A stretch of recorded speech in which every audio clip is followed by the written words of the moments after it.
Just on air. Perfect. We are now on air. So I am just going to share my screen and get my deck open. There, perfect. Can everyone see my screen? Yep.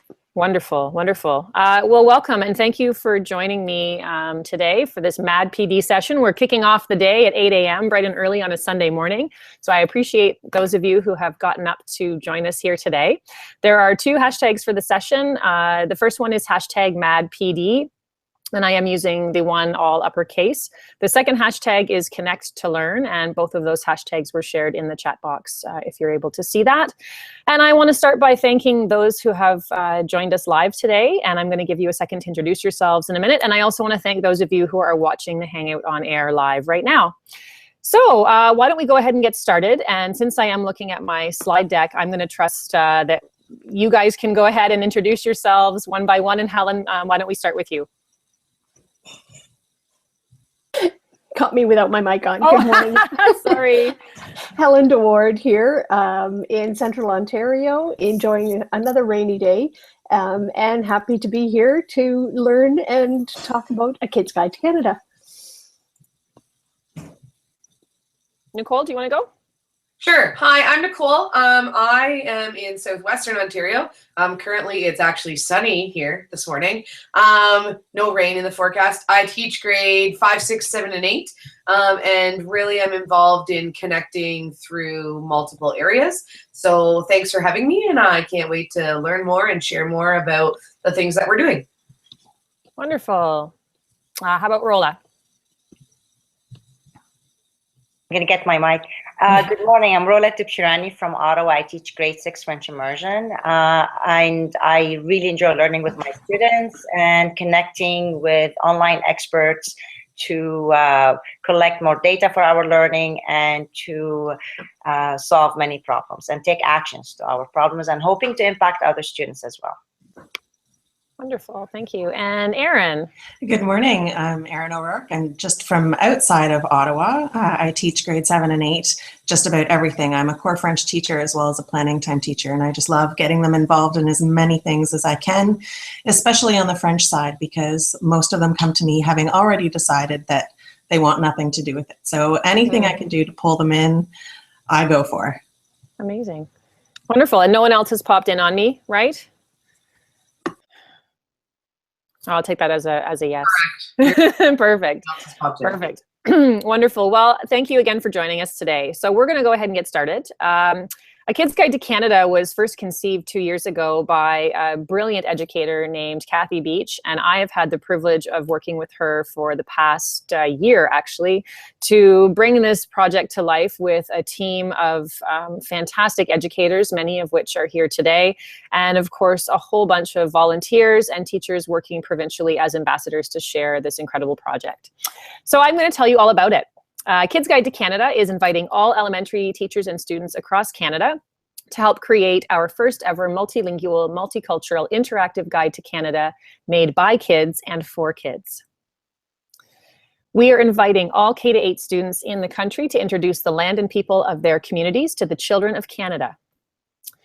And we are encouraging kids across the country to help write a brand new chapter in Canada's history. This project is designed to connect kids across the country so they can learn about each other from coast to coast to coast as they create and share their point of view with the world. And the focus of our project is to help students build a new understanding of what it means to be Canadian based on intercultural understanding, empathy, and mutual respect, as called for by the Truth and Reconciliation Commission. So part of this project really focuses on engaging students living in rural and remote areas, especially our FNMI kids living in the North. We really want to invite them into the conversations about what it means to be Canadian to mark Canada's 150th plus. So we are inviting kids to put their neighborhood communities on our map. The Kid's Guide to Canada project is absolutely free.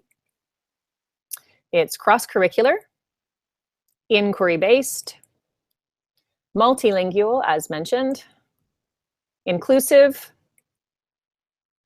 with a focus on developing 21st century skills like communication, collaboration, critical thinking, problem solving, and creativity. And the project is designed with rich tasks in mind to help kids go deeper, think deeper, and become actively involved in conversations around Canada's 150th. Students are given complete choice over the kinds of artifacts they create to represent their local communities. And again, we're really focusing on student voice and allowing them that choice and providing them with the choice in terms of the ways they want to share what it means to them to be Canadian. There's a huge focus on digital citizenship and safety, since we are asking kids to create artifacts that are going to be shared then by teachers on an interactive map of Canada.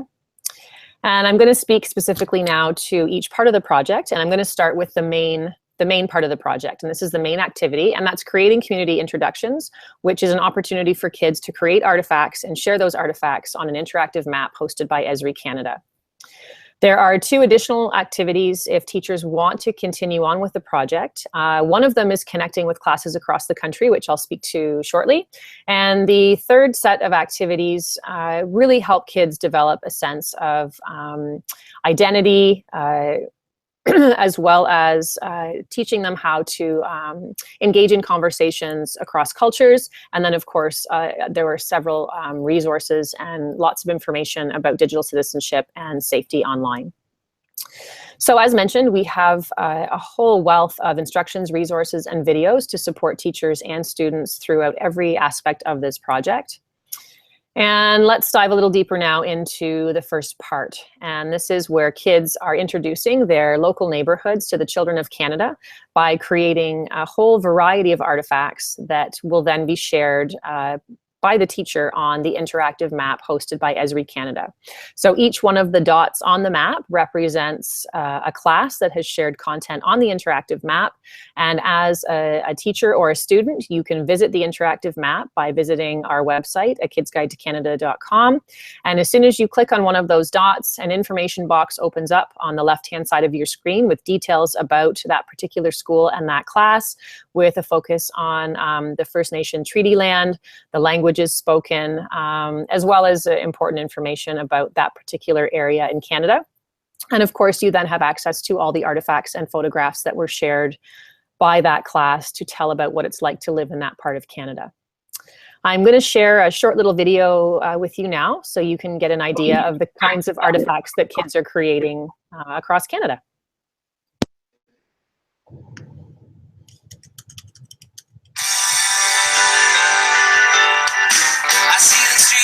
We all play, where we ride and run all day. In that patch of woods we like to roam. I see the city where my uncle lives, down along the water where Grandpa lives. I see the places we call home. And that's me on the map. There's my town, that's my street. Winding round, that's me on the map. Hey, hey. That's me on the map. Here I stand, that's my state. And this is my land, that's me on the map. Hey, hey. I see the wildlife preservation, where we take our summer vacations. I see the trails around the lake. There's a river where we go fishing, and that's a mountain I am wishing I'll be climbing up someday. And that's me on the map. There's my town, that's my street. Winding round, that's me on the map. Hey, hey. That's me on the map. Here I stand, that's my state. This is my land, that's me on the map. So as you can see, kids are creating all kinds of artifacts, some with no technology, like paintings and hand-drawn pictures. And we have other classes that are using technology in really incredible and innovative ways to create content. And I'm hoping that Rola is going to speak to some of those creative, tech-infused projects that I know are happening in her classroom. So part two of the project focuses on cross-Canada class connections. And so once kids have had a chance to post artifacts on the interactive map and classes have visited the map and found other classes in the country they're curious about, the next activity that classes can take part in is cross-Canada class connections. And to access the classes that have shared artifacts on the interactive map, you can visit the Digital Human Library. When you register for a Kids Guide to Canada, you get an account with the Digital Human Library as well, and that's where the teacher registry is housed. So after you found a class on the map and you have the name of the school and or the name of the teacher, you can log into the Digital Human Library and search for that school and or that teacher, and then connect with that class and hopefully engage in conversations to learn more about each other in depth. So students can now able to get to know their peers from C to C, using whatever methods are available. The Digital Human Library focuses on connecting kids really using any low tech to no tech, and through video conferencing or podcasts or mail, e-pals, conference calls. It really just depends on what kind of access you have and how connected you are, which would determine how you want to connect with classes across the country.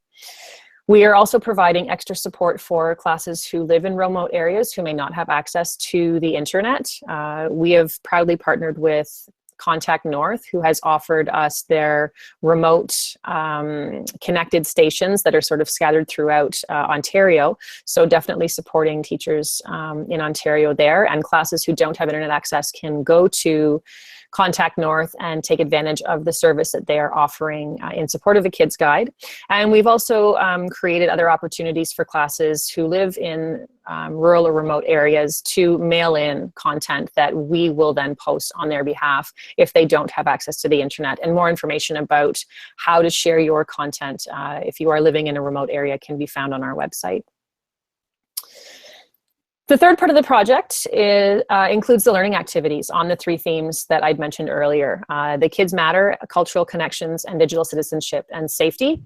The Kids Matter resources have been generously shared with us by Angela Myers, who is the founder of the Choose to Matter movement.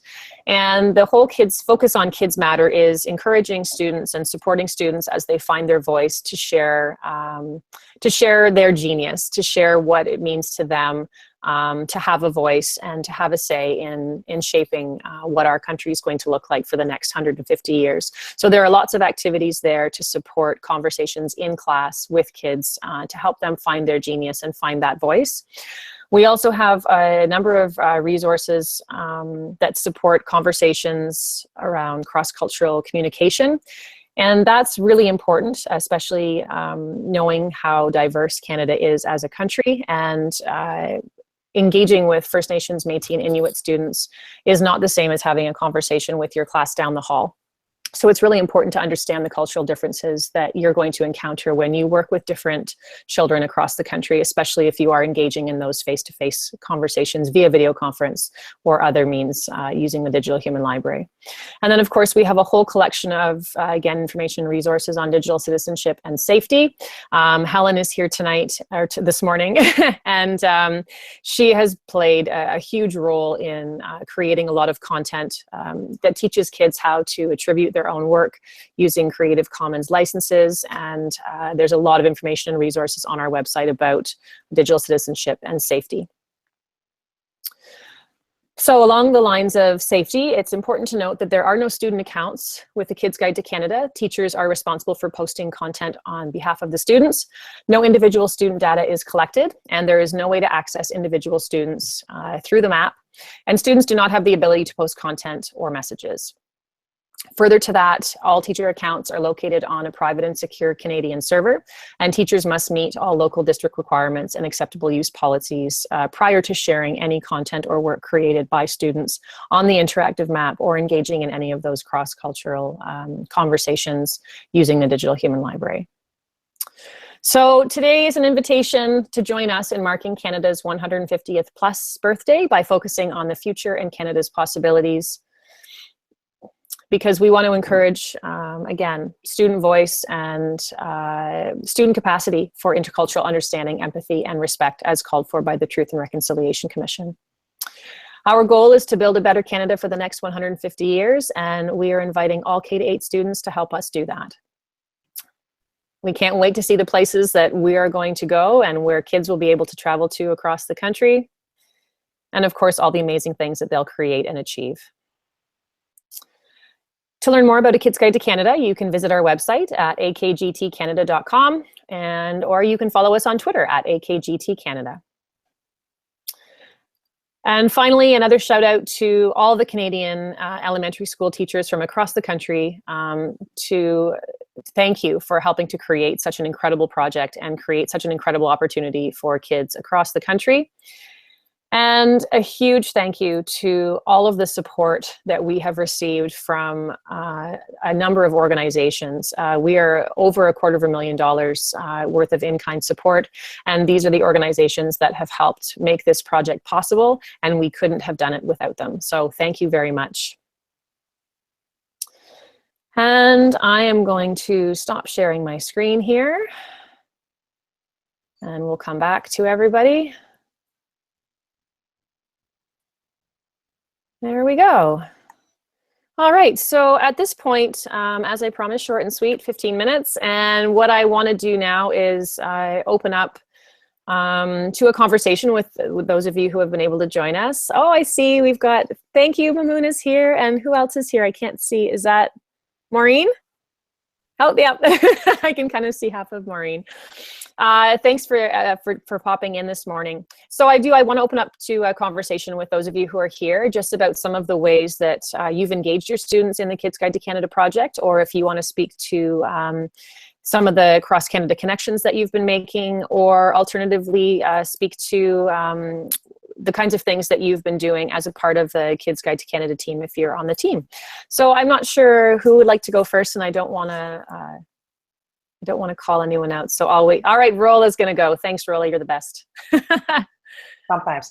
I'll get started. What we did is we started with the beginning of the year having, how do we value our community? How do we offer our services to the community? What is the history behind our community? So we were also doing code.org as well. So I'm gonna try and screen share here. Let's see. It's not showing, but it's only showing the Google Hangout. I'll try that again. Let's try that. Oh, let's see if it opens up. It's not allowing me to screen share, but I'll add the link. Maybe you could screen share. Is that okay? Yeah, I was just gonna say, if you want to put the link in the chat box, I can share your screen. Do that right now. Sorry, I won't hold too long. Here it is. And paste. Okay. So what we did is the students had to do a variety of tools, and that was part of an intro for the year as well. So what we did is the students had to introduce themselves on a green screen, talking about what kind of activities are they doing within their community to contribute to the community, to the values of the community, and what do they value about the community as well. Then they had to search and talk to their community members. Some did some historical events, some did their sports, some did something that they are contributing on a daily basis from fundraising. And so they did that through Scratch and coding. And so they created these little mini videos through Scratch, how the community values to them. And so when you click on the Padlet, there are many videos that are shared by the students. And if you could visit that, and that's on the map as well. And we would love to connect to other students and see how their community makes a difference in their everyday life. And I'll stop here, so I'll give turn to others.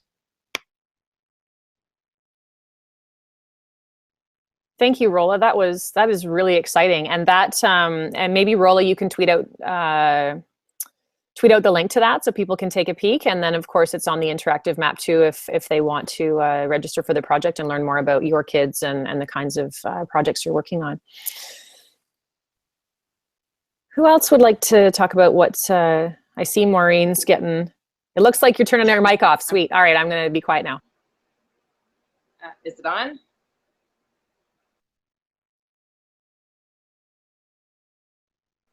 You can hear me now? Yes? Okay. Well, I just, at the probably late fall, before Christmas anyways, we started to talk about how we'd like to approach it and explain the project to the students and what we'd like to share about our community in Waterdown. So we just brainstormed on a list of different things that we thought other kids across Canada would be interested in learning about.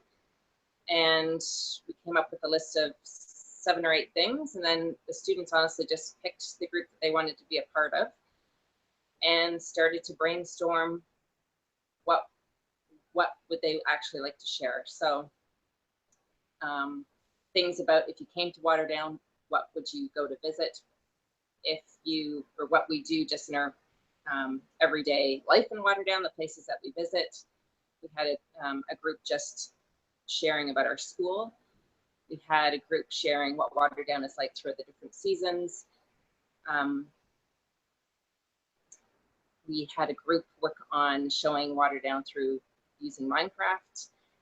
And then as a whole group, along with another grade 1-2 class, they joined us for a few little things. We created a survey because the kids are interested in knowing if kids across Canada like the same things that we like. So anything from our school subjects to favorite foods and animals to our favorite hockey teams, to be like Pokemon characters and so forth, things that were important to them. And then the kids just drew some pictures of things they like around our school and things they like around Waterdown, just to share their drawings with the kids. And that's how we tackled the project. Wonderful, thank you. Erin, do you want to share something that you've been doing with your kids? So because I have the grade 8s for history, geography, as well as core French, I decided to go with that class since I see them the most. And really my question to them was, what is important to you within our community? And this is the community of Rockland, which is about 20 minutes outside of Ottawa. Kind of like a suburb, but a little bit further. And so they really just made a list of all the things within the community, all the places they go, all the places that are important to them, and they each wrote a brief paragraph about each of those places. So my intention was to go on a community walk and have them film those places that were important to them. Unfortunately, they didn't all bring back their permission forms, which I'm sure you've all had to deal with. So I couldn't take them out as a class. So I ended up just taking that list and taking pictures or filming the places that they wanted to showcase, brought it back to class, and then they used iMovie to edit and try to do some voiceovers, and the voiceover part didn't work so well, so I ended up putting my voice over it, and then I'm going to go back and we're going to keep working on it, even though I uploaded it, I think in early January. I'm going to go back and have them attempt the voiceover again and repost it. So, but they ended up with about a 4 or 5 minute video about the community and why it's important to them. So I was really proud of that final product. Not so final, I guess. It's always a work in progress, isn't it? I don't know that anything's ever done now, especially since we can always go back and edit it. It's always a work in progress. Muna, do you want to share anything about A Kid's Guide to Canada? Yeah, and then Nicole, we'll hear from you. Yeah. So I haven't done any videos yet, but I'm in the progress of it. Can I interrupt you, sorry, for 1 second, because you weren't here when we introduced ourselves. Could you just introduce yourself and tell everyone where you're from? Sorry, technology failed on me, so I had to go back and switch computers. I'm Mamuna, and I am from Dartmouth, Nova Scotia. I'm a vice principal teacher at a K-6 school. It's a dual-tracked, so French immersion and English school in Lake Echo, Nova Scotia. And so we're a rural area, but we're close enough that we can go places, but still far enough out that it makes it difficult expense-wise. So for the Kids Guide to Canada, I just posted a couple of pictures, and one of the things was friendship rocks, traveling friendship rocks that one of my teachers had done. And on one side they painted some beautiful art, and then on the other side they had written some cool things and then had done our hashtag at Bell Park, which was kind of cool, and they're leaving it around the community. Right now, I'm in the progress of having students bring in pictures about their community, and variety of students. We have some kids who have horses in their backyards and some with just pools in their backyards. So we have a wide variety as well. And they're going to be talking about what their community means to them, what's important, because we've been talking a lot about culture and how we can have multiple cultures, so it ties in. So that's just my work in progress right now. Thank you. That's Can really I add exciting. something? Yeah. Something great is going to happen from Mamuna School. We're going to connect grade 6 students together, and I just got the email from your teacher, so I'm looking forward for the students to connect and work together on a project. I know, my teacher's very excited too. He said, "Oh, okay, am I supposed to wait for her?" Or I said, "No, email her." She's very Yeah, so I just have to respond back. I've been away, so I'm looking forward to the connection and learning together. You are a busy lady. That's exciting. That sounds so interesting. I've been tweeting out as you've been sharing, so people can hopefully learn a little more about the different kinds of artifacts and projects that your kids are working on. Nicole.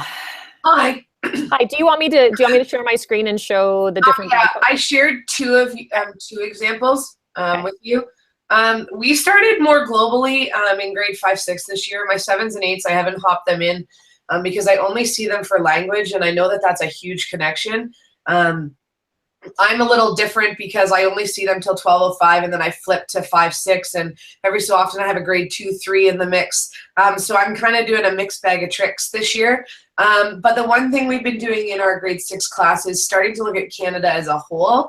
And so what we did, and Lee has it on her screen, is we did symbols that we thought represented Canada, Ontario, and then the community that we lived in.